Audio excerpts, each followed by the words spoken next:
인간의 구조와 성막. 어제까지는 우리 몸이 영과 혼과 육으로 되어 있듯이 이 성막도 그렇게 뜰, 그리고 성막 안에는 성소와 지성소, 이렇게 영과 혼과 육으로 나누는 그 모습과 이 성막의 구조와 우리 인간의 구조가 그렇게 비슷하다 말씀을 드렸어요. 어제는 뜰에 해당하는 우리 육신에 대해서, 육체에 대해서, 뜰은 성막에 들어가면 그 넓은 성소 말고 그 뜰은 바로 우리의 육체를 상징하는 부분이다. 뜰에는 번제단과 물두멍이 있다고 어제 말씀을 드렸습니다. 오늘은 성소, 성막 안에 있는 성소, 혼, 성막은 우리 인간의 영혼을 상징하는 거예요. 또 성막은 성소와 지성소로 이렇게 나뉘어지듯이 우리의 사람의 영혼도 지성소와 성소로 이렇게 나뉘어질 수가 있어요. 이 혼의 성소에는 양심을 상징하는 등대, 지성을 상징하는 떡상, 그리고 의지를 상징하는 분향단이 저 성소 안에 있어요. 이외에 우리 인간은 감정이라고 하는 그러한 기관이 있는데, 이러한 네 가지의 기능을 이름하여 마음이라고 얘기하는 거예요. 첫 번째, 등대에 대해서. 등대는 우리 인간의 양심과 이렇게 맥을 같이 하는 용어예요. 성소는 빛이 들어오는 창문이 없기 때문에 깜깜해요. 그래서 그 안에 순금 등대 위에 등불을 켜서 밝게, 그 순금 등대는 여러분들이 잘 아시다시피 7개의 등불이 켜져 있어요. 이 등대는 바로 우리 마음속에 있는 하나의 기관으로서 양심을 상징하는, 선과 악을 분별하는 그러한 기능을 가진 것이 등대다. 어째서 등대가 양심이라고 그렇게 지칭하는가? 마태복음 6장 22절 말씀 읽습니다. 눈은 몸의 등불이니 그러므로 네 눈이 성하면 온몸이 밝을 것이요. 눈이 나쁘면 온몸이 어두울 것이니 그러므로 네게 있는 빛이 어두우면 그 어두움이 얼마나 가겠느냐. 예수님이 하신 말씀이에요. 눈은 양심을 의미합니다. 눈, 양심이 바르면, 양심이 있으면, 양심이 밝으면 몸의 행실도 밝게 선하게 나타날 것이고, 양심이 나쁘면 양심 불량이라고 그러죠. 양심이 불량하면 그 행동도 불량한 행동이 나온다. 따라서 마음의 눈이라고 할 수 있는 이 양심이 밝으면, 양심이 정말 건전하면 마음속에 있는 선과 악뿐만이 아니라 행실로 나타나는 그 모습이 선과 악을 온전히 분별할 수 있을 것이고, 이 양심이 불량하면 그것을 정확하게 분별할 수 없게 된다. 그래서 또 하나, 등대 위에 등불은 왜 7개를 켜놨는가? 왜 7개라는 얘기? 우리의 죄악의 종류가, 원죄의 속성이 7가지가 되기 때문에. 잠언서 6장 25절 말씀 읽습니다. 그 말이 좋을지라도 믿지 말 것은 그 마음에 7가지 가증한 것이 있습니다. 7가지 가증한 것, 이것이 죄성인데, 원죄의 속성인데, 마귀가 우리에게 갖다 준 7가지 죄성인데, 이 죄성이 예수 믿기 전에 이 사람의 혼 속에 이 죄성이 뿌리 박혀 있다. 우리의 삶이 돼버렸다. 자기 인생이 돼버린 거예요. 이 죄성이 7가지라는 것은 첫 번째, 한번 따라 하시기 바랍니다. 교만성, 포악성, 음란성, 아집성, 질투, 태만, 거짓. 이것이 예수 믿기 전에, 성령으로 거듭나기 전에 원죄의 속성을 가진 모든 인간은 이 악한 7가지 죄성이 우리 안에 원죄의 속성 속에 들어가 있다. 그 얘기. 이 일곱 등불 성도들의 양심을 바로 일곱 가지의 죄성의 지배를 받아서 마음속에 나타나는 여러 가지 정욕과 악한 행실을 일곱 개의 등불로 이렇게 활짝 비춰서 내가 어느 죄성에 더 취약점을 가지고 있는가를 분별하려고 이 양심이라고 하는 일곱 가지 등불을 켜놨다. 이 일곱 개의 등불이 모두 제 기능을 발휘하듯이 밝게 비춰야 일곱 가지 죄성과 정욕의 지배를 받아서 그 행실 가운데 바르게 나타나는 나의 죄와 결점을 내가 바르게 분별해서 그 죄성을 내가 하나씩 찾아내서 지워가야 한다. 등불, 그런데 그 등불이 양심이 어둡다면 그냥 그 죄성도 가지 묻어져서 안 보인다는 얘기. 거짓된 마음이 행실이 나타나도 발견하지 못할 것이다. 성도들은 모두 양심의 등불을 밝게 비춰서 원죄의 속성으로부터 죄성의 지배를 받아내는 나의 그러한 하나하나 나쁜 습성을 일곱 가지의 죄성을 정확하게 분별해서 하나씩 하나씩 그리스도의 보혈로 회개하면서 지워나가야 될 줄로 믿습니다. 로마서 8장 7절 말씀 읽습니다. 육신의 생각은 하나님과 원수가 되나요?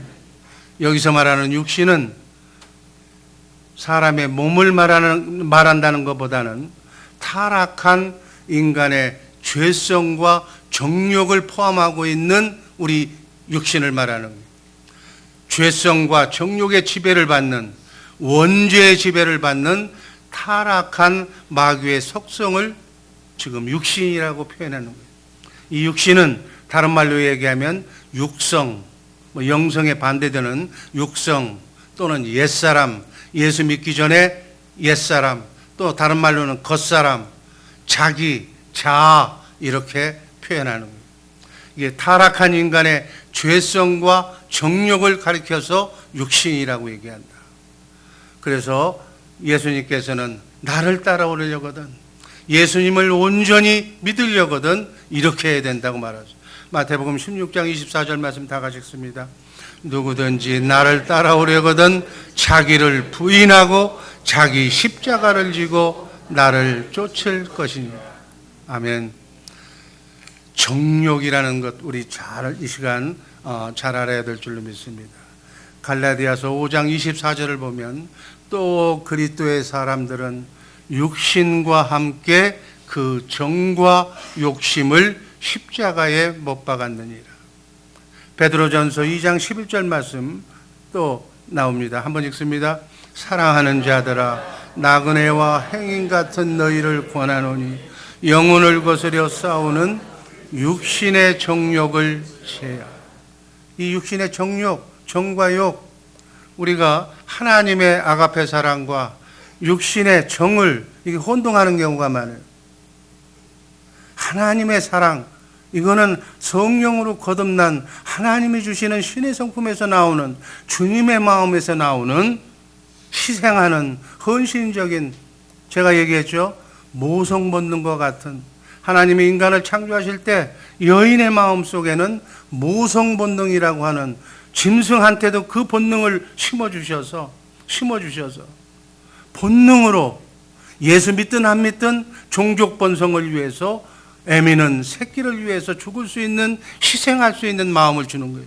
마치 그런 마음처럼 예수 믿고 성령으로 거듭나면 하나님의 생명을 우리가 받으면 하나님도 사랑하고 이웃도 사랑하는 십계명이 바로 4계명까지는 하나님 사랑에 관한 부분, 나머지 6개의 부분은 이웃 사랑에 관한 부분인데, 이 십계명 율법을 이룰 수 있는 것은 하나님의 아가페 사랑이다.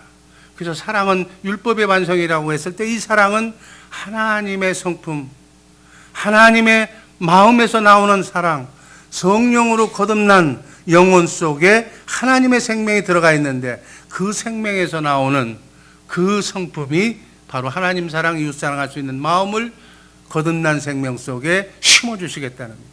그래서 우리는 어찌하든지 성령으로 이 오순절 50일 동안에 부활하신 예수님 꼭 만나서 사랑한다고 고백하는 우리 모두가 되어야 될 줄로 믿습니다. 고백해서 하나님의 사랑, 하나님의 생명을 덧입힘 받아야 돼. 성령으로, 하나님의 생명으로 에덴 동산에서 범죄로 인하여 떠난 하나님의 영을 회복하는 우리 복된 새벽의 용사들 되기를 주님의 이름으로 축복합니다.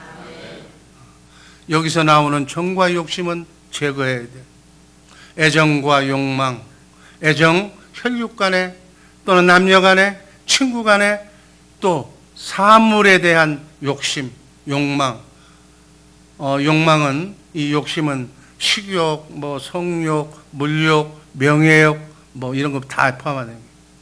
이 육신은 구체적으로 죄성과, 7가지 죄성과, 아까 얘기했던 정과 욕심과, 죄는 아니지만 결점까지, 결점이라는 용어는 죄는 아니지 정욕도 아닌데 천국에는 가지고 들어갈 수 없는 못된 성질이 있어요. 까다롭다든지 조급하다든지 아주 그냥 만만대로 느리다든지 이런 것들, 지나친 것, 이런 육신은 나그네 인생길 순리의 과정을 통해서 이 광야, 지금 이 이민 생활을 통해서 하나하나씩 생각나는 대로 다 그리스도의 보혈로 지워버려야 될 줄로 믿습니다. 여러분에게 아직 왜 환난이 끊이질 않습니까? 열심히 기도하고 열심히 지금 신앙생활 하는데 아직도 내 기도가 응답되지 않습니까? 혹여 나와 하나님의 관계 속에서 이 문제를 해결하기 위해서 아직도 하나님과 나의 관계를 막고 있는 그 무엇이 있다면 이 기간 동안에 예수 그리스도의 보혈의 피로 깨끗이 씻으라는 그러한 신호일 수도 있습니다.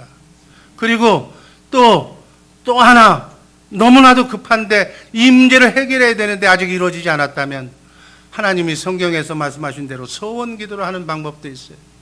하나님이 이 문제를 해결해 주시면 꼭 내가 이 죄성을, 이 정욕을 다 지우겠는데 이것을 해주면 내가 이렇게 하나님 나라 확장을 위해서 하나님의 신실한 종이 되어서 이렇게 하겠습니다라고 소원하는 소원 기도로 기도할 때 어렵게 막힌 담이, 그리고 인간이 해결할 수 없는 문제가 하나님이 주시는 그 능력으로 해결되어 줄 줄로 믿습니다.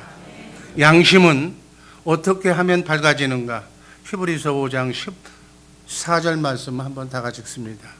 단단한 음식은 장성한 자의 것이니 저희는 지각을 사용하여 그것을 단련시킴으로 선과 악을 분별하는 자들이니라.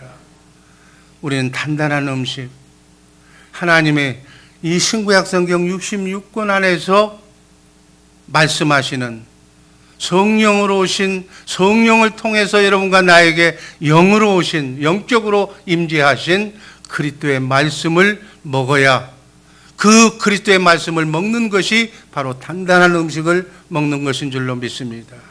우리가 성찬식 때, 주의 만찬 때 피와 살을 먹는 것이 바로 그거예요.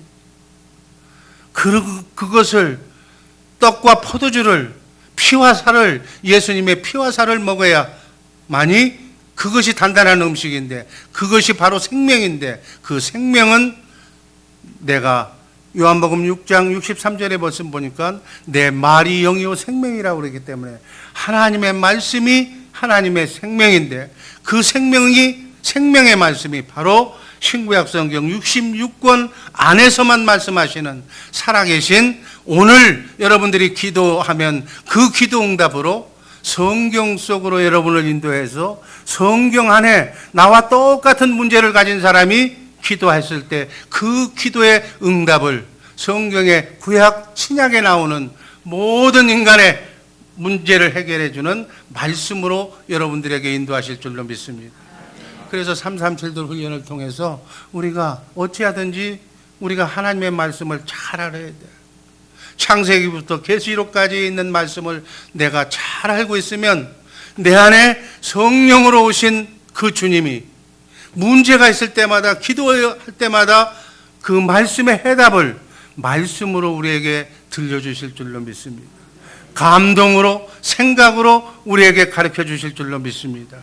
근데 내가 성경을 안 읽으니까, 성경에 어느 구절이 어디에 있는지를 모르니까 그저 갓난아이를 키우는 부모의 마음처럼 여러분과 나의 눈높이로 내려오셔서 평안하게 하시고 시원하게 하시고, 그 응답이라는 얘기고, 아기가 울면 젖주고 아기가 배설하면 닦아주는 그러한 그 원초적인 그러한 방법에서만 지금 만나주고 계시는 거예요. 성숙한 단단한 음식을 날마다 먹어서 정말 하나님께서 우주 만물을 창조하신 말씀으로 창조하신 하나님의 말씀을 날마다 그분의 음성을 들으며 그분의 마음으로 승리하면서 살아가는 우리 복된 성도들 되기를 주님의 이름으로 축복합니다. 이렇게 장성한 믿음을 가진 성도는 많은 연단을 통해서 내 안에 있는 죄성을 완전히 다 씻어내야 돼. 그래서 하나님을 만나기에 부족함이 없는, 성령이 거하기에 부족함이 없는 내 마음이 되어야 될 줄로 믿습니다. 양심이 밝아져서 지극히 작은 선의 악에 대해서도 정확하게 분별하는 높은 단계의 신앙인이 될 줄로 믿습니다. 이렇게 사는 우리 복된 주의 사랑교회 식구들 되기를 주님의 이름으로 축복합니다. 기도하겠습니다.